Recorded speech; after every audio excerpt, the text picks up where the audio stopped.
Eu estava sendo acusada de ficar com o marido da minha irmã. Só que o marido da minha irmã ficava comigo, só que eu não era eu, era minha irmã. E eu não ficava com o marido da minha irmã. Essa história fez um boom na minha cabeça. Vamos prosseguir aqui que eu vou contar pra vocês. Vamos começar com um princípio, que é o quê? Minha irmã gêmea começou a me pedir umas roupas emprestadas. E as minhas roupas, ela não me devolvia. Ela não me devolvia, ela me pedia emprestado, falando que ia usar pra uma festa, que ia usar pra não sei o quê, e não me devolvia. E aí eu comecei a fazer o quê? Eu comecei a parar de emprestar a roupa pra minha irmã. E as minhas roupas começaram a sumir.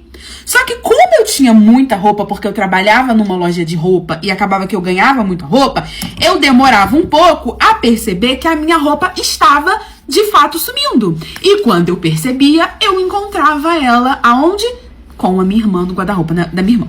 Isso começou ainda na época que a minha irmã namorava.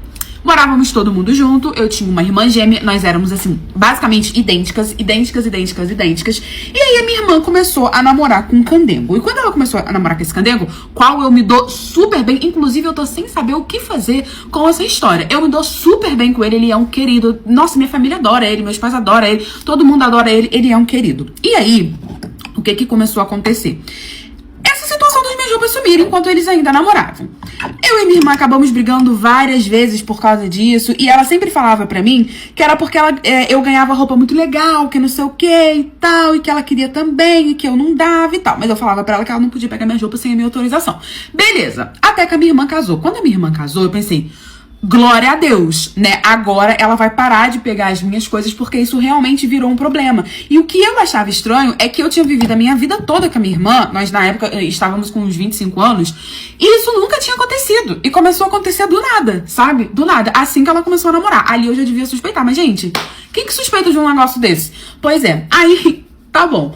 Quando a minha irmã casou, eu continuei morando com os meus pais porque eu estava me formando, então eu queria primeiro ter uma independência pra depois sair de casa, e os meus pais eram super tranquilos com isso. A minha irmã também já tinha se formado, entrou na faculdade primeiro do que eu e já tinha se casado. Tá bom. Só que aí continuou acontecendo. As minhas roupas continuaram sumindo. A minha irmã saía da casa dela e ela em casa pegava umas roupas minhas. Até o dia que a gente brigou muito feio por causa disso. Nós ficamos mais ou menos aí uns 2 meses sem se falar, porque... Pensa, o problema não era ela pegar minhas coisas, era ela não me pedir. E aí ela entendeu que ela tinha que me pedir. 2 meses depois ela me pediu desculpa e falou que quando ela precisasse de alguma roupa minha, ela me pediria emprestado. E assim ela fez. Ela começou a me pedir emprestado de novo, eu comecei a emprestar. Falei, eu preciso que você devolva. Ela começou a devolver, mas ela sempre pegava roupa comigo. O ponto é esse, e eu devia ter desconfiado aí. Até que um belo dia, isso foram se passando anos, tá? A minha irmã já estava casada há uns 3 anos. Até que um belo dia, eu chegando da faculdade, os meus pais estavam em casa, me esperando chegar.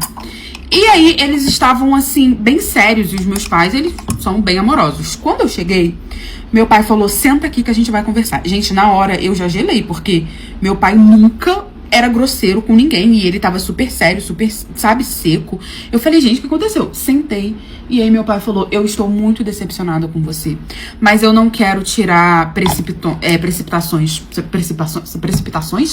Não quero tirar conclusões precipitadas. E aí eu sentei, a minha mãe tava calada até o momento. Meu pai sentou de frente, assim pra mim, e falou, eu quero que você me fale agora o que tá acontecendo entre você e o marido da sua irmã. Na hora eu gelei. Eu nem tinha feito nada e eu fiquei preocupada. Eu falei, tá doido, pai? Não tá acontecendo nada. Do que o senhor tá falando? Ele falou, Maria Júlia, eu vi você entrando ontem na casa do seu cunhado e a sua irmã não estava em casa, porque eu mandei mensagem pra ela e ela não estava em casa e você também não estava em casa. Eu falei, que horas? Porque eu não tinha ido. O que acontece? A minha irmã foi morar basicamente do lado da minha casa. Na casa dos nossos pais, ela comprou uma casa do lado, né? Então morava todo mundo muito perto. E aí eu perguntei, que horas? Ah, era mais ou menos umas 6 horas. 6 horas eu tava saindo do trabalho pra ir pra faculdade. Eu falei, pai, eu tava saindo do trabalho pra ir pra faculdade. Ah, mas eu vi você entrando e era você porque eu reconheci a sua roupa. Eu e minha irmã, nós nos vestimos muito diferente. Então, realmente, você conseguia nos reconhecer só pela roupa. Porque eu me vestia toda de preto, eu tinha um estilo mais roqueiro.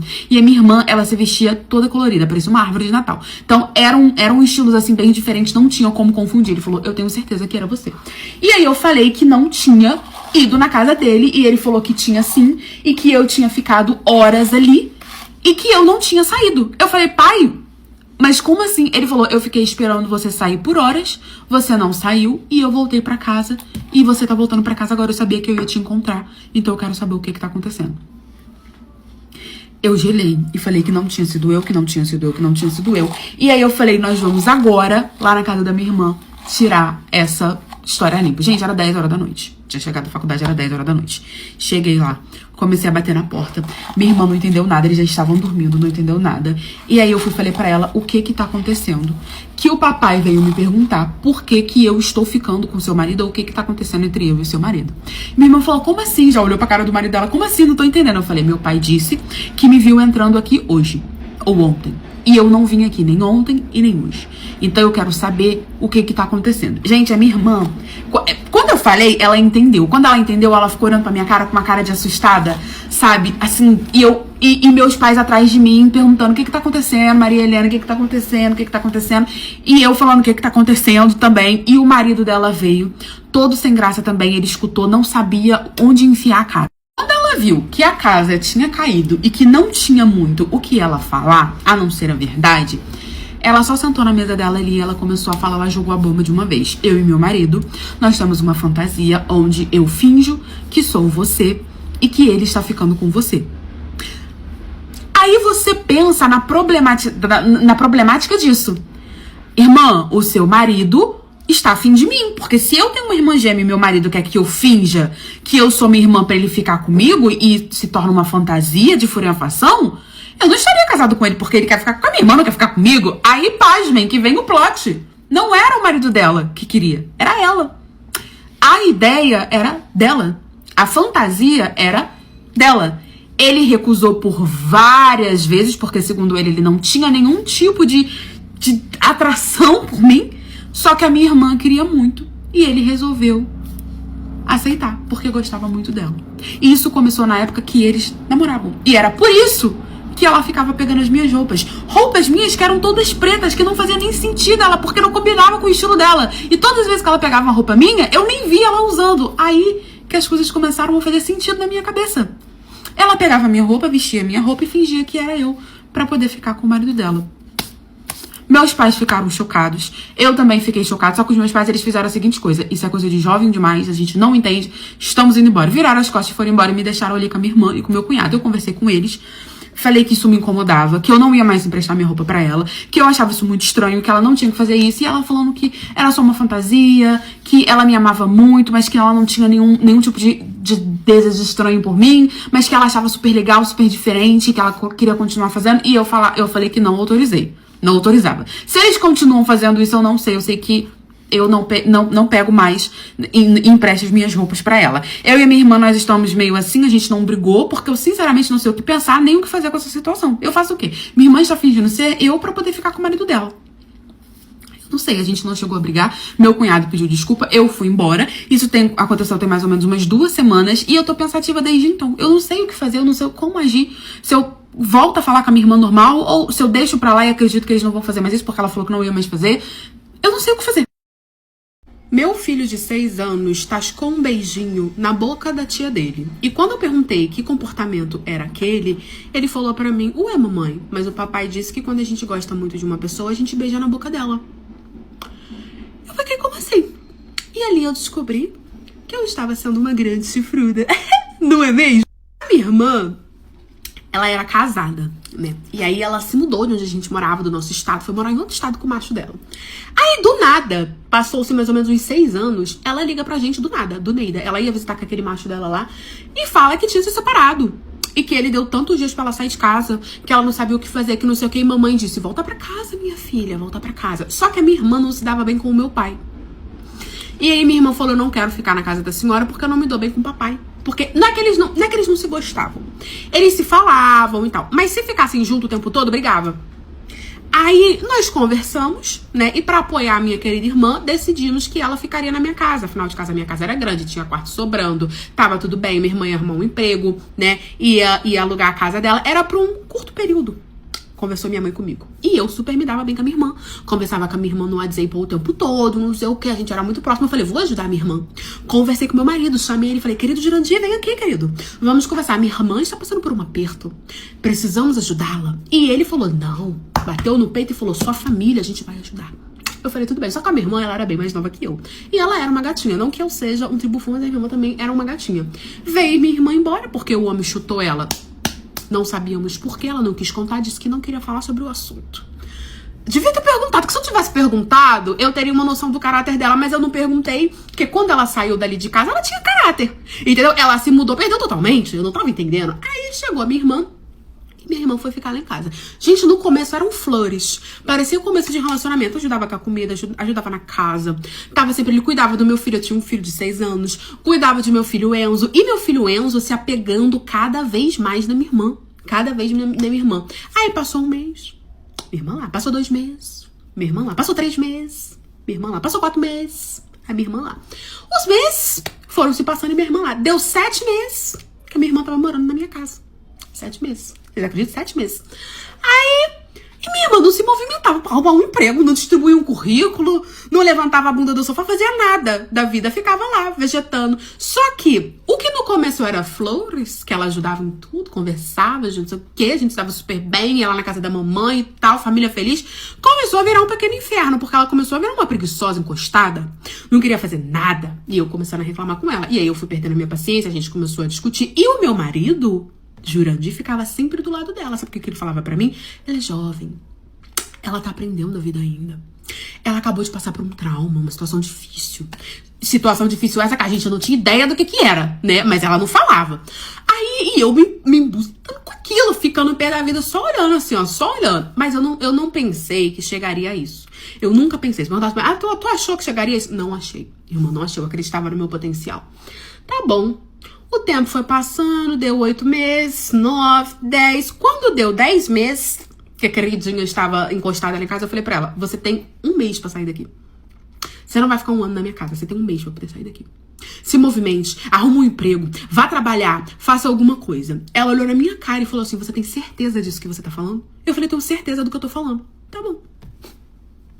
Aí ela botou o plano dela em ação, porque eu não sabia que isso estava acontecendo. Um belo dia, faltando 1 semana pra ela sair lá de casa, ela começou a me olhar com um ar de deboche. Sabe, aquela pessoa que tá te escondendo alguma coisa, que tá tipo assim... Sabe, sua idiota, eu sei de um negócio, meia-noite eu tenho uma surpresinha. Ela começou a me olhar com esse tom de arrogância. E eu comentando com meu marido falando, cara, coisa da minha cabeça, cara, coisa da minha cabeça, tá bom. Aí... a minha mãe falou assim, ai, vocês estão muito estranhas, eu vou fazer um almoço aqui, convidar a família toda pra gente se aproximar, se reconectar, que não sei o que. Eu falei, pois então você se reconecte mesmo, mamãe, da sua querida filha. Porque se ela não sair de lá de casa daqui 1 semana, eu vou botar as coisas dela tudo pra fora, ela vai vir pra sua casa. E ela e papai que se virem. Falei com a minha mãe, não, ela vai sair, ela disse que arrumou um emprego, que não sei o que, ela disse que arrumou um jeito. Eu falei, jeito ou emprego? Que jeito é uma coisa, emprego é outra. Ai, não, ela disse que arrumou um emprego. Eu falei, que emprego, mãe? Eu não vejo ela nem saindo de casa, mãe, acorda pra tua vida. Falando com a minha mãe, né, já pé da vida. Aí ela, não, ela disse que arrumou um jeito de sair da sua casa, ela arrumou um jeito de se sustentar. Eu falei, tá bom. Então tá bom, então. Minha mãe fez o almoço, e a gente, todo mundo conversando e brincando e rindo, não sei o que. E realmente até esqueci que eu tava brava com ela. E a família toda ali. Aí na frente de todo mundo, meu filho veio, sentou no colo da tia dele, que era minha irmã, e deu um beijinho na boca dela. Eu não entendi aquilo. Eu não acho isso normal, eu não gosto. Eu não aceito que beije na boca do meu filho. Eu não gosto desse tipo de comportamento, não gosto. Meu filho é uma criança, criança tem que ser criança. Chamei a atenção dele na hora. Falei, Enzo, que é isso? Pede desculpa pra sua tia. Você não pode fazer isso, que não sei o que. Comecei a brigar com ele ali pra ele entender que tava errado, porque ele nunca tinha feito isso. Então eu não queria que ele fizesse isso, sabe? Que era coisa de adulto. Expliquei isso é coisa de adulto, que não sei o que. Meu filho começou a chorar. Começou a chorar. E meu marido ficou pálido. Eu olhei pra cara dele assim, vi que ele tava nervoso.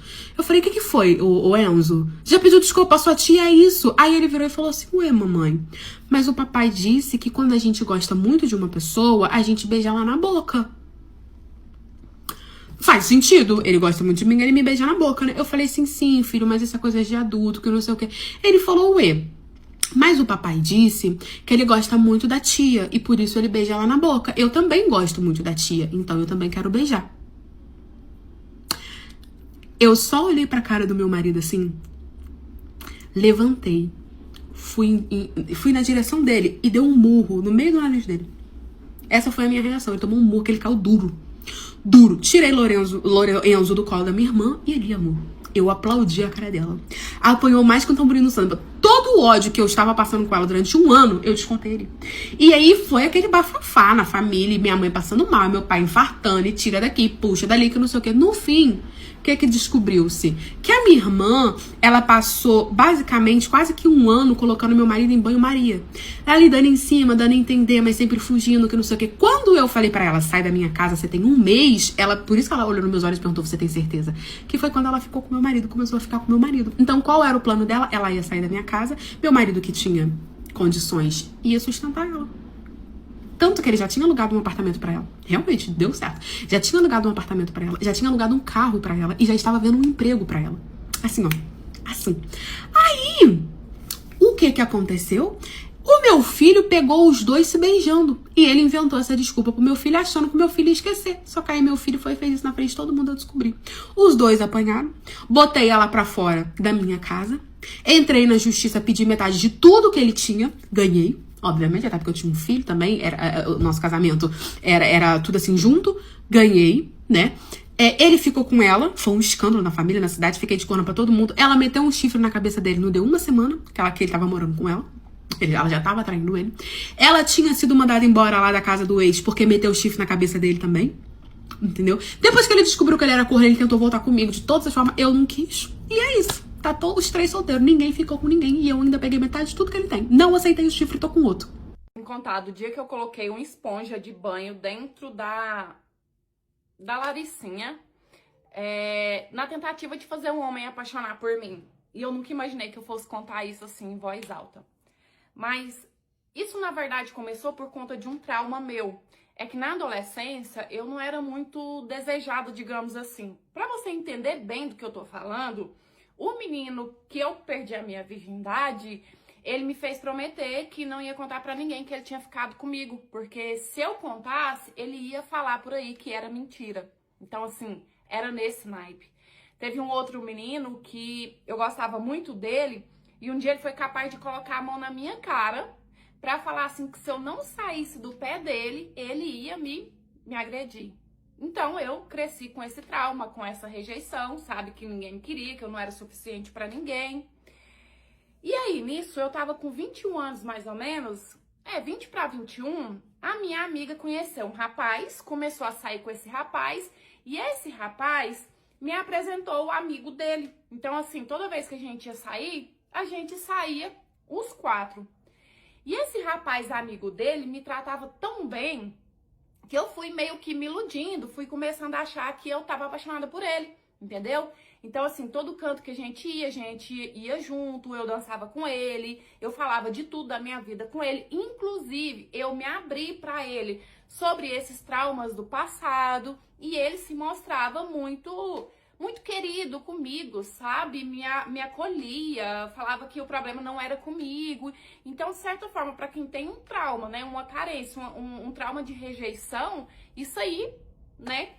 E aí, nisso, eu fui começando a gostar dele e eu falava pra minha amiga que eu tava gostando dele, que eu tava apaixonada, e ela queria por tudo falar pra ele. Só que eu não deixava. Eu falava assim pra ela não falar porque eu tinha certeza que ele ia me rejeitar como todos me rejeitavam, sabe? Só que um dia, a gente tava num barzinho bebendo e ela já tinha bebido algumas, ela pegou e falou pra ele: fulano, ó, a Sabrina tá gostando de você, chega junto, e aí? Nisso, ó, já tinha meses que a gente era amigo, sabe? Já tinha meses que a gente saía junto. E aí, nesse dia, a gente deu uns beijinhos, só que ele falou pra mim assim que ele não tava num bom momento pra namorar, que ele ainda gostava de uma pessoa e que ele não queria me enganar, né? Não queria me iludir porque ele conhecia todo o meu passado. E isso aí já me deu uma travada. Só que mesmo assim, depois a gente continuou trocando uns beijos, sabe? Mas assim, ele já tinha deixado bem claro que ele não queria nada sério, né? Que tipo, tava ficando por ficar, mas que não ia rolar. Mas eu coloquei na minha cabeça que o dia que a gente ficasse de fato, ele ia se apaixonar. O dia que isso acontecesse, ele ia gostar de mim, ia esquecer essa tal pessoa do passado. Tanto que a gente já tava encaminhando pra isso, sabe? A gente já tava dando uns pega mais a fundo, digamos assim. Daí um dia eu conversando com a minha amiga, falei assim que uma hora ou outra ia acabar rolando, porque a gente já tava quase, só faltava uma oportunidade. E aí eu abri pra ela, falei assim, ó, eu tenho certeza que o dia que a gente ficar, né, de vez ter relação, ele vai se apaixonar por mim. E ela falou assim, ó, amiga, pra isso acontecer, tem que ser um momento bem especial. Você tem que fazer algo assim de bem diferente que vai fazer ele esquecer qualquer pessoa que ele ficou. E eu disse, mas como que eu vou fazer isso? E aí a gente começou a pensar juntas e ela falou assim, você já viu aqueles produtinhos que tem gel que esquenta, gel que esfria, gel até que aperta? Quando ela falou gel que aperta, eu já comecei a raciocinar. Pensei, é isso que eu preciso. Só que, ao invés de eu ir atrás de um lugar que vendia o produto certo para aquilo, para usar naquela área, não. Eu fui raciocinar o que eu poderia usar no lugar para causar o mesmo efeito. O efeito de apertado. Pensando nisso em casa sozinha, eu lembrei de um filme que eu assisti uma vez, em que um cara usava uma bucha de banho para si. Daí eu pensei o seguinte, se ele usou essa bucha de banho pra si, se eu colocar, vai funcionar. Gente, olha só que loucura, eu não preciso nem falar pra você não repetir isso em casa, porque assim, eu poderia ter parado no hospital. Mas assim, o final que teve também não foi um final nada agradável não, tá? Só assisti até o final. E aí, o que eu fiz? Eu fui, comprei uma bucha de banho nova, e já fui, tipo assim, colocando ela na água pra ela ficar mais maleável, mas é óbvio que eu não usei. Só esperando que for chegar a data. E aí, nisso, o namorado da minha amiga foi convidado pra uma festa numa chácara que é bem grande, e lá é cheio de, como se fosse chalezinho, sabe, kitnet. Então, quando vai muita gente pra lá, cada um tem o seu cantinho separado, seu quartinho separado, seu banheiro separado. E eles chamaram a gente pra ir junto. E eu já organizei tudo que seria lá que ia acontecer, porque a gente já foi combinado que eu e ele ia dormir num e os dois ia dormir em outro. E aí eu peguei e levei a bucha comigo. E aí, né, a gente farriou, bebeu com todo mundo ali, eu torcendo pra todo mundo ir deitar logo, pra gente ir pro nosso cantinho deitar, porque pra mim ia ser assim, o sonho, ia ser o acontecimento, e realmente foi. E aí, quando chegou a hora da gente ir pro nosso cantinho, a gente já foi naqueles piques, só que eu fui tomar banho primeiro, até porque a gente tinha dançado e tal, tava suado. Tomei banho, tudo bonitinho, fiquei super cheirosa. Dei mais uma molhada ali na bucha pra ela ficar bem fofinha, bem maleável e coloquei lá. Já aquela sensação esquisita, né, que tava incomodando. E nisso ele foi tomar banho e eu fiquei esperando. E aí, quando o ato foi acontecer, o que aconteceu? Ele colocou, se é que você me entende, quando ele tirou, a bucha veio junto. Veio junto, gente.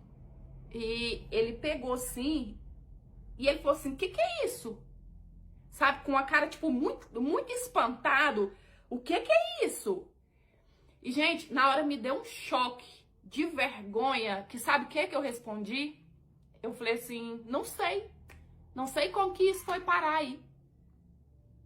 Ele não teve coragem de questionar, porque ele ficou com a vergonha do que eu fiquei. Eu também não tive coragem de falar, de fazer mais nada. Eu só vesti a minha roupa assim bem rápido, deitei na cama, cobri a minha cabeça e fiquei pro lado assim, ó, querendo que aquilo fosse um pesadelo e que o dia amanhecesse logo. Ele também não falou nada, ele simplesmente vestiu a roupa também, deitou no canto dele e ficou ali quietinho. E o pior é que no dia seguinte, a gente ainda teve que passar o dia junto naquela chácara. Só que eu fiquei evitando ele, fiquei mais pros cantos, sabe? Não conseguia de forma alguma olhar pra cara dele. Inclusive, a minha amiga até percebeu, perguntou se tinha acontecido alguma coisa, se ele tinha forçado alguma situação. Mas eu disse que não, que tava tudo bem, porque eu nunca tive coragem de contar nem pra ela o que de fato aconteceu. E aí, depois disso, eu não queria de jeito nenhum ver ele mais, de jeito nenhum, porque, gente, é uma vergonha de doer, que chega dói.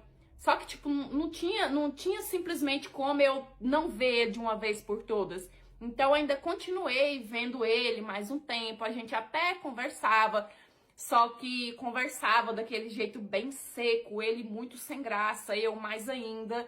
e a gente nunca mais ficou, obviamente.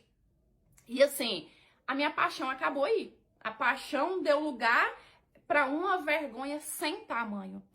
E foi isso que aconteceu há muitos anos atrás, creio eu que por causa justamente do meu trauma da rejeição, né? Enfim, é isso. Eu tive um estresse tão grande no Airbnb que eu fiquei, que eu quero contar pra vocês, que é pra vocês não passarem a mesma coisa que eu. Mas eu já adianto que eu fui uma jumenta, eu fui burra, não tem outra palavra. Só que eu pelo menos tenho uma justificativa pra essa minha jumentice toda. E ainda por cima não foi só eu que fui jumenta, não. A minha amiga também foi jumenta também. Falta de atenção, gente. Mas olha só, o que aconteceu? Tinha um evento em São Paulo pra eu poder ir. Eu fui convidada e acabou que a minha amiga também foi convidada. Então nós falamos, vamos fechar um Airbnb nós duas, dividimos o valor e ficamos juntas. O que a gente sempre faz, porque como ela mora em outro estado, a gente acaba aproveitando esses eventos pra poder se ver. Ela falou, beleza, procurei ali um quarto, sempre fico em Airbnb. Eu vou pra São Paulo direto. Eu acho que eu já fui pra São Paulo só esse ano umas 7 vezes. Sempre fico em Airbnb. Nunca tive nenhum tipo de problema. E a gente sempre pega nas mesmas ruas, né? Que a gente já tá acostumado. Às vezes, mesmo quarto, a gente já tá acostumado. Aí eu vi um que era super bonito, que uma outra vez que eu tinha ido que eu tinha um evento em São Paulo, eu aluguei esse Airbnb. Só que acabou que eu não fui. Então eu cancelei a reserva, perdi um valor, mas beleza, eles devolvem metade, você perde metade, mas beleza. Quando surgiu esse evento, eu falei, vou alugar esse mesmo quarto. E aí eu aluguei esse quarto. Era um hotel com uma estrutura maravilhosa, tinha uma vista muito bonita, uma piscina maravilhosa. Não que eu fosse usar a piscina, mas a vista era muito bonita pra tirar foto, não sei o que e tal. Peguei e tava em promoção, tava baratinho. Baratinho não, em promoção ia ficar assim, tranquilo. 3 dias, R$655 dividido para 2. Eu e minha amiga. Rua tranquila, a gente já conhecia. Beleza, gente. Peguei o hotel. A minha amiga ia ir de avião, eu ia de ônibus, então acabou que eu ia chegar primeiro do que ela, assim, porque ela ia no dia que ela ia chegar e eu fui um dia antes, então a gente tinha que alugar o Airbnb pra chegar já com ele liberado, e pra fazer isso você tem que alugar um dia antes. Sim, já tava tudo liberado, beleza, entrei em contato com o anfitrião. A minha primeira burrice começa onde? Não olhei a avaliação. Não olhei a avaliação. Fui com fé. Olhei o quarto, achei o quarto lindo. Olhei o prédio, achei o prédio lindo. Fui com fé, não olhei a avaliação. Olhem, pelo amor de Deus, olhem a avaliação do quarto do Airbnb que você vai ficar. Não seja burra como eu. A primeira burrice foi aí. Tá bom. Gente, quando eu cheguei, eu mandei as fotos pro anfitrião, identidade, tem que mandar tudo pra poder fazer o cadastro da porta, não sei o que. Tá, cheguei. Quando eu cheguei, eu entrei bonitinho, fiz o cadastro e entrei. Quando eu entrei no quarto, assim que eu abri a... Primeiro que eu não estava conseguindo abrir a porta. Eu botava a senha e não abria. E aí eu falei, bom, me passaram a senha errada. Mandei mensagem, falei, oi, bom dia. Não estou... Isso era 6 horas da manhã. Não estou conseguindo entrar. Você sabe quando que o anfitrião me respondeu? 7 horas da noite do dia seguinte. Começou aí. A sorte é que eu consegui entrar. Eu fiquei lá digitando, a porta tava travando, mas eu consegui entrar. Porque se eu dependesse da pessoa me responder pra eu ver se tinha errado a senha ou o que eu ia fazer, eu ia dormir no corredor. Porque eu mandei 6 horas da manhã de um dia, me responderam 7 horas da noite do outro, eu ia dormir no corredor, botar minhas roupas na mala e dormir no corredor. Aí, beleza, eu consegui entrar. Gente, quando eu abri a porta que eu entrei, veio um cheiro de mofo que vocês não têm noção. E aí começou a peleja daquele quarto. O quarto, ele tinha uma cortina de blackout, porque ele era todo assim de janela de vidro. Se você fechasse a cortina, né, abrisse a cortina, quer dizer, ficaria aquela vista bonita, sabe, linda assim do quarto. Só que a cortina estava toda mofada. Você via as manchas de mofo na cortina. E aí eu tentei subir a cortina, só 3 estavam funcionando. Tinha uma que estava quebrada. E a que estava quebrada era a que abria a janela pra tentar sair o cheiro de mofo. E eu com uma dificuldade do caramba de tentar abrir aquela janela. O quarto estava fedendo muito,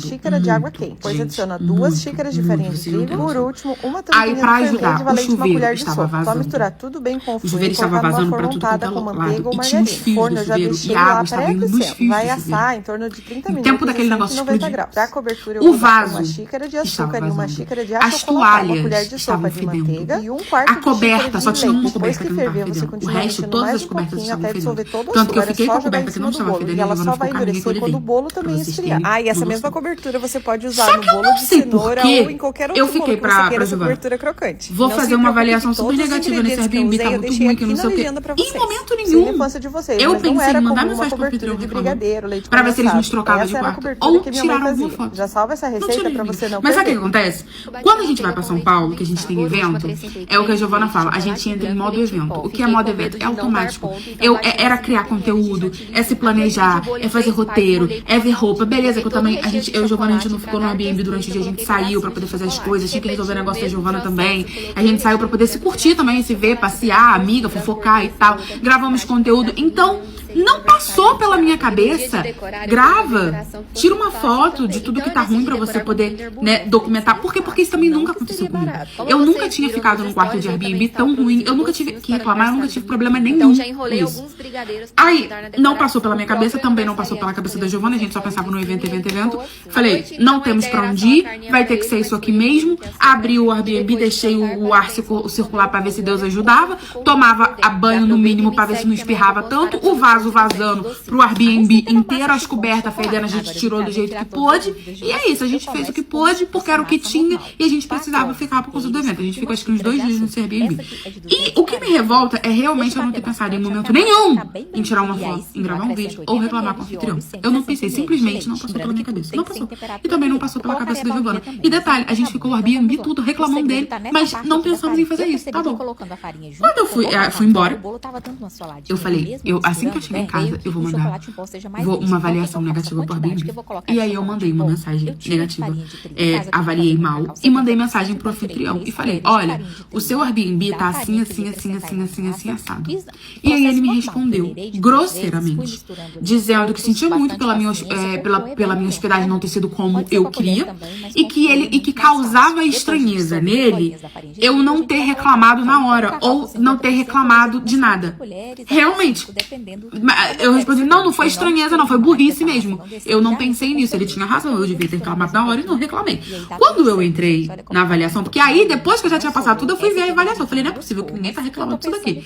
Quando eu entrei na avaliação, um monte de gente reclamando daquele quarto, as mesmíssimas coisas que eu reclamei. Eu tirei print e entrei em contato diretamente com o Airbnb.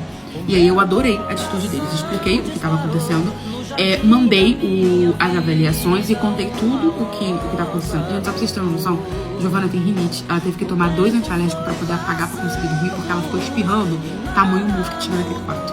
Só que, qual era a minha questão? Eu já não fazia nem questão do dinheiro, nem eu nem a Giovana. Eu mandei mensagem pra Airbnb, expliquei exatamente o que aconteceu. Eu falei, olha, pra ser sincero, eu não faço questão nenhuma do dinheiro, tá? Eu só quero deixar aqui claro, porque aquele quarto, ele não tem como ser alugado. Aquilo vai explodir. Tem água vazando no fio, está cheio de mofo. Eu falei tudo, falei, ó, não tem como, vocês têm que ficar de olho no tipo de hospedagem que o anfitrião de vocês estão proporcionando pro cliente. Isso não existe. Eu mandei uma mensagem super educada, só falei, só quero deixar aqui a minha reclamação, já avaliei mal, que não sei o quê. E aí contei tudo, mandei, ó, tá aqui as avaliações, e aí ele me explicou, olha, para poder fazer o reembolso, nós precisamos de alguma prova, foto, vídeo, você tem alguma? E eu fui expliquei de novo, falei, olha, eu nem pensei nisso, pra ser bem sincero, só estou aqui mesmo reclamando. Só que aí, o que aconteceu? Eles avaliaram provavelmente a avaliação do local que estava péssimo, viram o meu histórico, que eu vivo usando Airbnb, eu vivo me hospedando em Airbnb, nunca tive nenhuma reclamação, nunca tive que fazer reclamação de Airbnb nenhuma, nem do Airbnb, nem o Airbnb contra mim. Sempre foi aquela pessoa que deixou o Airbnb arrumado, tira o lixo, falta pouco fazer a faxina pra eles, então não tinha reclamação nenhuma de mim. E aí eles provavelmente analisaram esse histórico e devolveram o meu dinheiro, e aí eu devolvi a metade da Giovana. Mas assim, se você for ficar numa Airbnb, a primeira coisa que você tem que fazer, chegou no local e está ruim, reclama com o anfitrião na hora e peça para poder ser trocado esse quarto para poder ver se ele vai se trocar, se ele vai dar os pulos dele. Se não, documente tudo, tire foto, grave vídeo, que é para você entrar em contato com o Airbnb e pedir o seu estorno. Não seja jumenta como eu fui, porque eu não pensei nisso, Giovana também não pensou nisso, e a gente quase tomou na tarraqueta. Mas no fim deu tudo certo, adorei a atitude do Airbnb, pelo menos eles viram que não era golpe. Fiquei ofendidíssima com o anfitrião, fui super grossa com ele de volta, falei que eu não tinha necessidade nenhuma de dar golpe, que ele podia enfiar os 600 reais dele onde o sol não bate. E foi isso, gente. Agora eu aprendi, todas as vezes que eu for com um Airbnb e tiver ruim, eu vou gravar até o mosquito que passa voando.